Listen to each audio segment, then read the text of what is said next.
What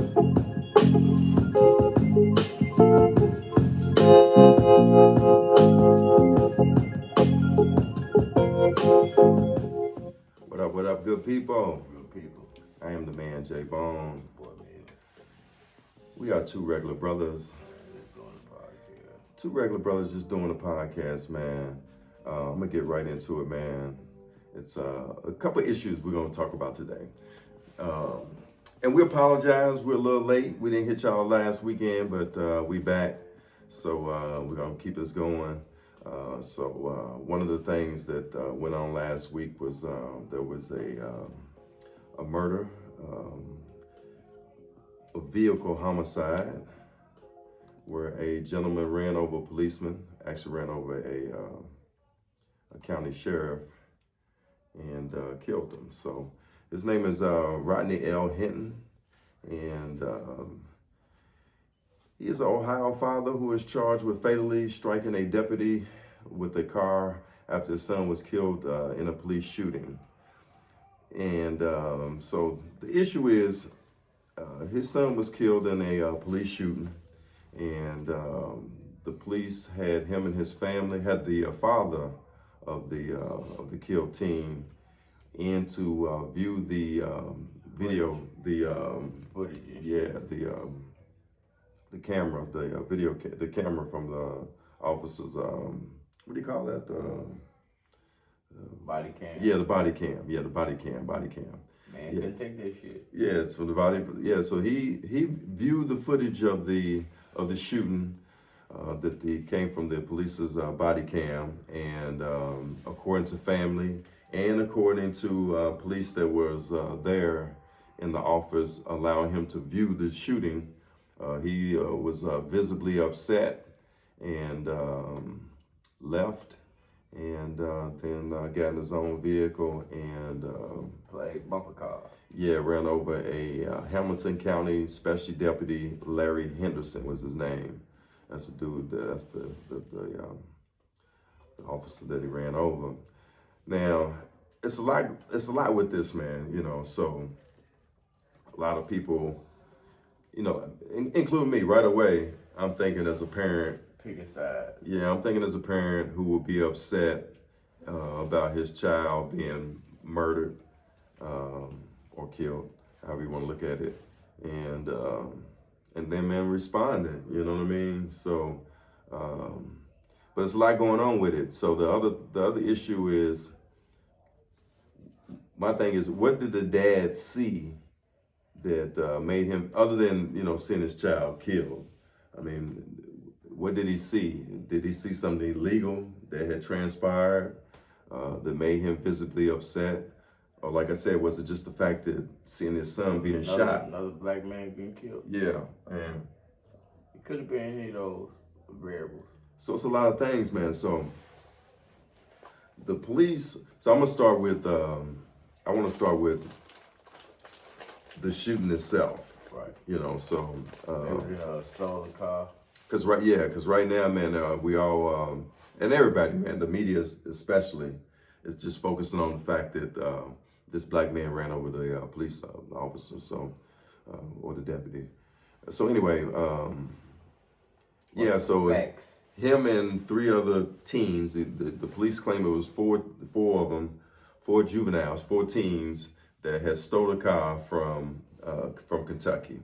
Because Ohio and Kentucky border is right there, and I'm kind of familiar with that little region. But anyway, suppose they stole the car early in the morning in Kentucky, took it over to Ohio, and somehow they happened to run into the police, and all four jumped out, according to the police, and that they all ran, and authorities claim that two went in pursuit of Rodney Hinton's son, and they claimed that he had a gun and aimed it toward him. Okay. Yeah, so I just wonder, and the police claimed that they found a gun, by his side. Again, you know how that goes. Right. You know. So what happened to the other suspects that was in the car? Was he the only person who got Nah, caught? it was 4 teens, and that's the thing, man. I mean, was he was the only one who got caught? He was the only one that got killed. They actually haven't mentioned the other teens at all. What happened to the other teens? I don't know if they got away, but that's not mentioned. You know, like I said, the media is crazy how the media just focuses on one thing. You know what I mean? So right now they are just focused on Rodney L. Hinton Jr. running over a innocent police sheriff. County sheriff who didn't have anything to do with the murder. I think Ohio got the death penalty. Yeah, they might. I'm gonna look that up quick. But anyway, so everybody, the media just focused on this situation. But my thing was to look at, what made the father upset. You know what I mean? So That's easy. That's simplicity. I mean, shit, you see your child being murdered on film, you're gonna be upset with anybody who has something to do with it, any organization. But not only was he upset, but he decided to retaliate. So I just wonder if there was something in the video that made him so upset that he was more than just upset that he lost a child. Right, he probably had a glimpse of momentary insanity. Yeah, where he just snapped, man. He didn't like the fact how it was handled, what he saw. That's just what my interpretation, that he saw something. He killed the regular crossing guard, goddamn it, if he had on a uniform. You know what I mean? It just seems like to me that there's something that they're not including. And I just wonder what part of the video that he saw that made him so upset that they're not talking about, So that's not being discussed at all. No. All they saying, the police is saying that his son, his son had a gun. That's what the police are saying. Well, they always say that. Yeah, and that they were in fear of their lives, even though they were chasing him, and they fired 4 shots, and they believe that 2 of them hit him, and one of them ended up being the fatal shot. The body cam footage that I seen wasn't even a split it wasn't even a split-second decision to be made. It seemed like he just got out the car, ran, somebody ran, and he started shooting. Yep, see, and that's what I wonder, man, because that's all I seen. And so I wonder if the body cam show more than what the media is letting people see. Mm-hmm. You know what I mean? Yeah. Where they edited. Yeah, and the dad seen something that was just, something he couldn't take, that was different from what maybe the media is letting out. Showing. Yeah, because, the sad part is there's another family that's hurt too, because that county, that special count, the Hamilton County Special Deputy. He was just an innocent person. He was an innocent guy, man. So doing his job. Yeah, they family done lost somebody, and he didn't have anything to do with it. Yeah, that's kind of bad to say, but that's I don't know how you can weigh that, but y'all put on them uniforms every day, knowing that there's things going on out here in the world that can render you getting killed. Yeah, that's true.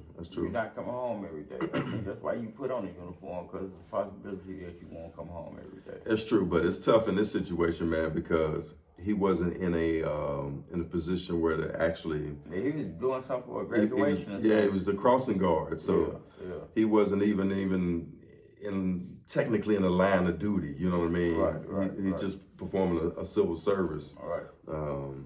So that's the tough part too, it's man. It's sad that anytime that anybody lose their life anyway, you know what I mean? Especially in the line of duty, you know what I mean? Yeah. So he was directing traffic during the University of Cincinnati's graduation. Yeah. So graduation was kind of ruined. Yeah, I seen a couple videos, He was in the courtroom. They had 10,000 police officers there. Yeah, and I'm glad you mentioned that, Melly Mel. Yeah, in the courtroom they had all the policemen lined up, and of course they all mean mugging him.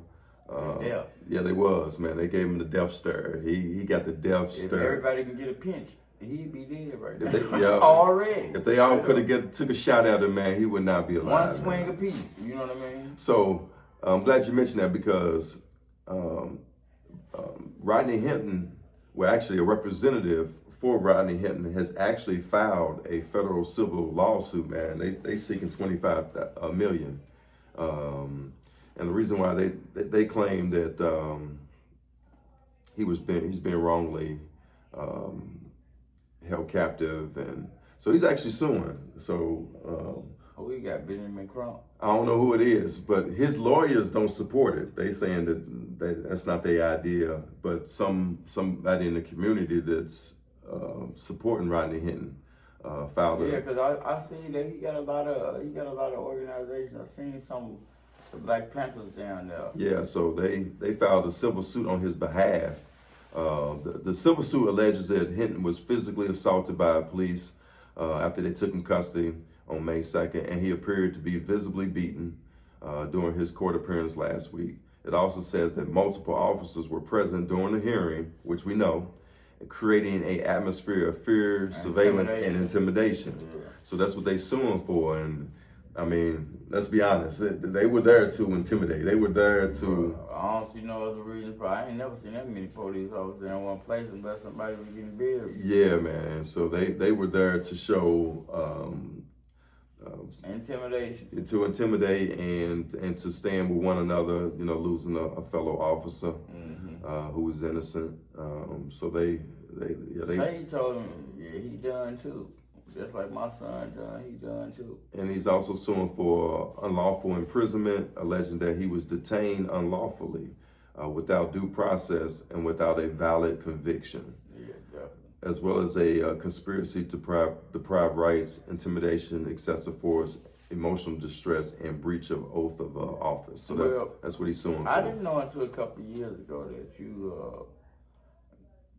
they get you in the door with the, you presume innocent until proven guilty, because if that's the case, why y'all walking me in here in the orange jumpsuit? Exactly. I'm already a prisoner. Yeah, and... My bad. And yeah, so that's what he's saying. That, you know, right now he's already been convicted, and with the police presence, man, that kind of does that too, man. They don't know if the man had a seizure or a stroke and drove into the man, or whatever. You know what I mean? You know what I mean? And he obviously had a moment of. He got reasons to have. He could have had a stroke. He could have had a heart attack. And think about it. And he's gonna have, to me, a legit case for temporary insanity, man. You know, this was not something that he planned. This is something that he had a moment of, you could legitimately say, temporary insanity, man. Where it's something crazy. Look into his background and where he was in trouble for and all this type of yeah, shit. You know, man. You know how that shit go. Yeah. So that's that, man. The other thing that I want to get into, man, is, what was you going to say? I was going to talk about the video of the little shouty. Oh, yeah, in Mexico. Yeah, the New Mexico. New Mexico. They had the little 8-year-old, 9-year-old with the gun. Now, they have not said, well, we know that there was... They ain't been charged, I know that. There was an 8 and 9-year-old. Yeah. Yeah, one was 8, one was 9, with a gun. And basically, they were having a standoff with the police. A whole standoff. A whole standoff. A whole standoff like this. It's in New Mexico. Yeah, they at the Alamo or something. You know what I mean? The police decided not to press charges. Man, that's crazy. And the parents aren't held liable. No. They don't even know where they got the gun from. Did they investigate where they got the gun from?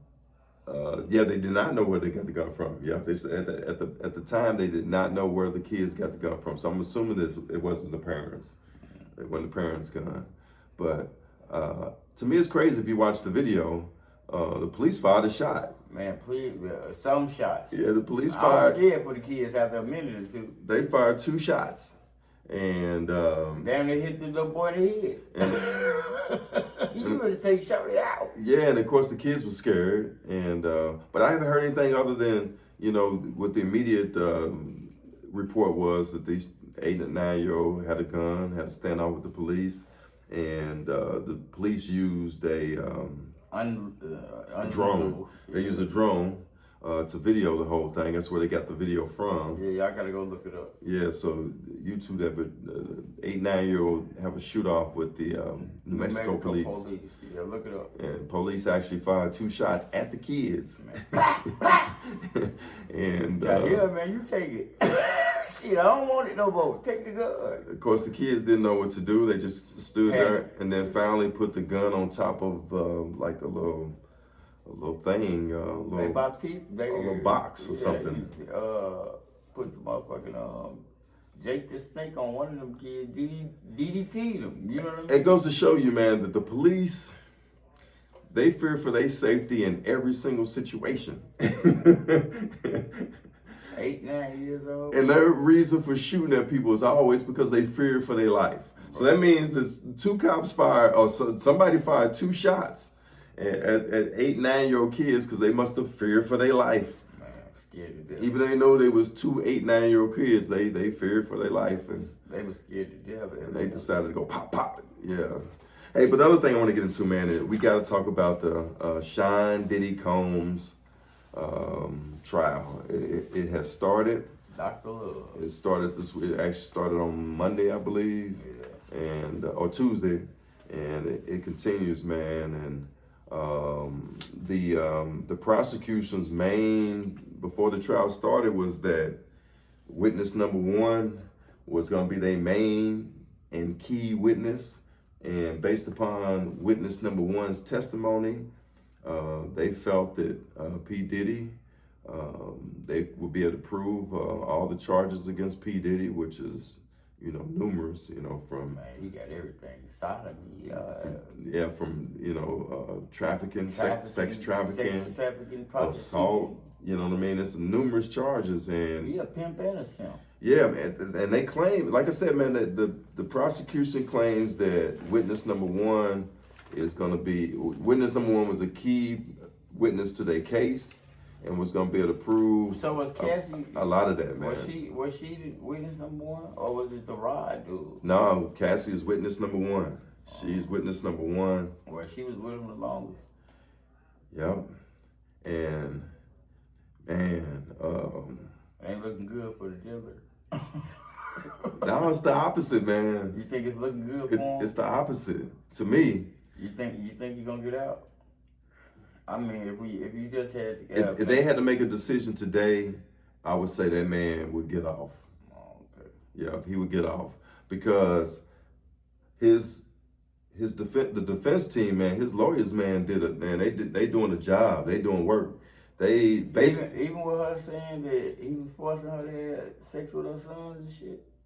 Yeah, because they also was able to force her and made her read the text messages. They counters all of that. Right. Counters all of that. Right. Made her read the text messages where she said she's down with the freak offs. Yeah. She can't wait to have another freak off. Yeah, she was saying they tried to clear it up by saying she said that because that was the only time she got to spend with him and all that other stuff. Yeah, and she admitted that she continued to have contact with him when she was with her new husband. Damn, so she still been goddamn. They even have Yeah. They even have video of her. Treat her, man. They even have video of her FaceTiming Diddy while she's with her husband. She was planning on getting that money. Man, it just if she is the person that's supposed to be able to take him down, the defense did a good job of making it seem like she was a willing participant. But this the messed up part about this whole situation. Now, personally, I don't agree with it because she already got paid. So she should have shut the fuck up. Well, ain't that what he paid her for? So she would tell all this shit. Well, she doing the opposite. She trying to tell a story as if Diddy was wrong. But like I said, the defense team is doing a good job of making it seem like she was a willing participant. You know what I mean? And if you're a juror, you just gotta go by the facts. And like I said, the defense team right now, so far, they say they've been there showing pictures get her beat up and all that shit. Yep, and but evidently she liked it. So that's the only thing that he's contradicting. His defense team is saying, yeah, I was a freak. Yeah, I liked her doing this. Yeah, I like watching her have sex. Yeah, I'm slightly homophobic, but I wasn't manipulating you. He wasn't slightly homophobic. He had a lot of baby oil. He had a lot of baby oil. Yes, they ain't denying that he did some crazy sexual shit. They ain't denying that. what they're doing is countering the main points, which is, was she abused? Was she forced to do that stuff? They countering all of that, you know. What would life look like for P.Diddy if he got out of jail? I don't know. That's a good question. That's a good question. He just gonna have to be another nigga with a bunch of money. Cause I can guarantee you ain't nobody gonna fuck with him no more. Like, I'll read some of the stuff, man. Like it says, Cassie Ventura was a witness stand on the third day. Now, this is the third day. This is after they've already been doing a good job. Thursday, as the defense attorneys began to cross-examination, they questioned her about her nearly 11-year off and on relationship and displayed many messages between the two. A lot of time was spent on messages that were sexually explicit, loving, and at times full of jealousy. They also honed in on drug use, pointing out that specifically that Ventura often did drugs without Combs. You know what I mean? So they making it seem like when you was on drugs, Diddy wasn't making you do that. Yeah, no. You was by yourself. You keep them lying in the bathroom by yourself. Yeah, man. So they're doing a real good job of making us seem like, and it might not be the case, but you know that's what happens when you got big time lawyers, you know. Definitely. And the lawyers, man, are flipping this, you know, and they making her look bad, you know. They, in my opinion, they made it look like she's a willing participant. Like one of the serious allegations. It all depends on them jurors, though. That's true. You know what I mean? That's true. It depends on what intake they looking at. They might be envious of them anyway because it's money, so they might just decide to, you know what I mean? They could do that, but if they going by the facts, man, then you know they just ignoring the facts so far, you know. Because I tried to call him and tell me about when he touched me on the neck, but they ain't want to take my phone. Yeah, they don't believe you, man. No, they do not believe you. Me. All right, so the defense asked Ventura if she was in love with Combs. She said yes. She said yes, and explained what made her fall in love. She described for the jury a fast and scary beginning, further explaining the more time she spent with him and got to know him, she saw what she thought was a real personality, his real personality come out. It's a flaw in his character. She also called him very attentive. You told him you wanted to do freak-offs, Ventura asked. And no, there were a lot more of that, Ventura replied. You know what I mean? So, like you said, the jury is just gonna have to make a decision because the defense has been doing a good job of forcing her to admit the truth. Yeah, you know. So messages were displayed about her helping him coordinate a freak off. So there's text messages where she planned it. I just look at it weird as hell because she didn't get paid for this, and she's still doing her testimony, telling a story, writing books, doing interviews, probably have movies.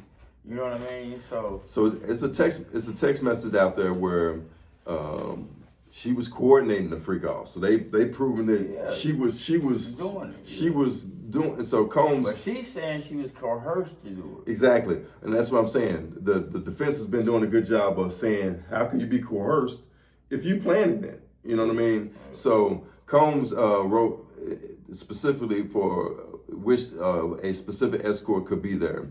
He allegedly wrote, "You want to call him and feel him out?"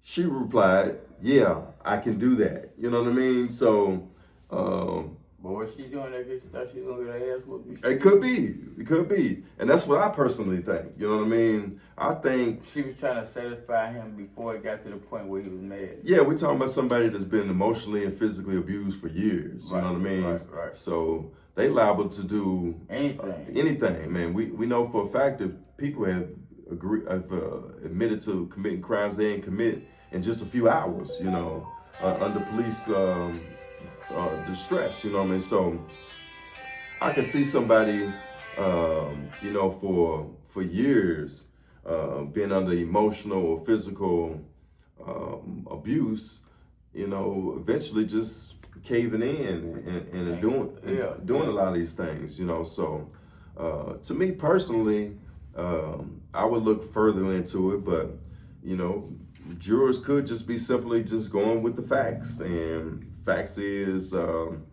the prosecution is saying this about Diddy, and the defense is countering it by saying, no, she was a willing participant. Not only was she a willing participant, she organized a lot of the freak-offs. She said she wanted to participate in the freak-offs, you know. It's interesting, man. So, in my opinion, if they made a decision right now, if the court had to make a decision right now, man, I think Diddy would walk, just right now. But there's gonna be some other witnesses that come forward that they gotta talk to. See how damaging their testimony is. Yep. So we'll see how it all goes, man. But it could, you know. The diddler might walk away. Take that. We seeing what happens when you got money, man, and you can pay good lawyers to dig and actually really do their jobs. You know, You're not gonna get this type of work from a court-appointed attorney. You know, a court-appointed attorney is not gonna take the time to do all that. That motherfucker would have been in shower shoes, man. And that's what most people, most minorities, people of color have to deal with, is a court-appointed attorney who just gonna give you the very basics of attorney representation, but they're not actually gonna work for you. You know, they're not actually going to do their job for you. Yeah, but he got paid lawyers, and they still ain't gonna do their job for him. Unless they're gonna do their job for him. And just like OJ's lawyers did their job for OJ. So much money where he can get them off, and still, man, if they get them off, they pay the rest of their life anyway. Yeah. I mean, it's like OJ. There's a lot of evidence against OJ, man. Yeah, right. I'm like, I can't pick these books. I'm like Cedric the Entertainer in Barbershop. Yeah, OJ did it, and OJ did it, you know. But OJ, he had bread, man. He had money to get the best attorneys. He fought that case. Rich white people do it all the time, and yeah, there's a couple of us get off too. Bill Cosby out. You know, when you get them attorneys, man, I don't see how they give you 20 years and you get 3. You know what I mean? So. Yeah. Ain't that much good behavior in the world. The court-appointed attorneys, they got so many cases. They're not trying to do their work for you, man. They say they call that nigga the mackerel king up in there in jail, because that's what his money turned into, mackerel. That's the only thing you can trade in that motherfucker. Who you talking about? Puff Daddy. Oh, Puff Daddy. Hey. Yeah, they say he been trading goddamn soups and honey buns and everything. Hey, he looks old right now, though. Yeah, boy. He's grayed up, because he ain't eating all that goddamn good food and all that good lotion on his motherfucking face every motherfucking morning. You know what that is? Yeah, he not moisturizing his skin anymore. No, boy. And all that baby oil. That's probably what he had all that baby oil for. Shit. Now he's using the baby oil for other stuff. Found a you. Baby oil is not a good moisturizer. It's good for other stuff. Yeah, he was doing something with that shit. I can tell you that motherfucking much. Yeah, 1,000 bottles. So I still ain't heard nothing about that.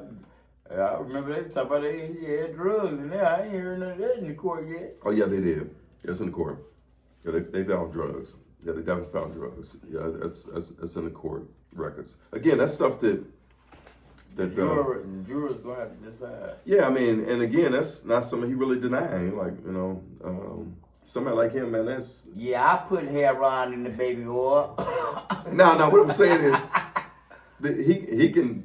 Yeah, I was using drugs, so what? You know, where his attorneys and stuff are going to fight is the fact that he was using those drugs to drug people and sexually assault them. That's what they're going to fight. And right now, they are saying, hey, yep. I guess it's what the witnesses say. Our guy is a freaky dude who likes drugs. So what? That's what they own. But if you got some witnesses coming forth saying, yeah, they were raped and molested. And that's what's we're gonna have to see, you know what I mean? That's why I say I'm tired of this one motherfucker witness. What the rest of them is? Yeah, I'll say it was hundreds of them. But right now, man, he would get off, man, because it ain't nothing.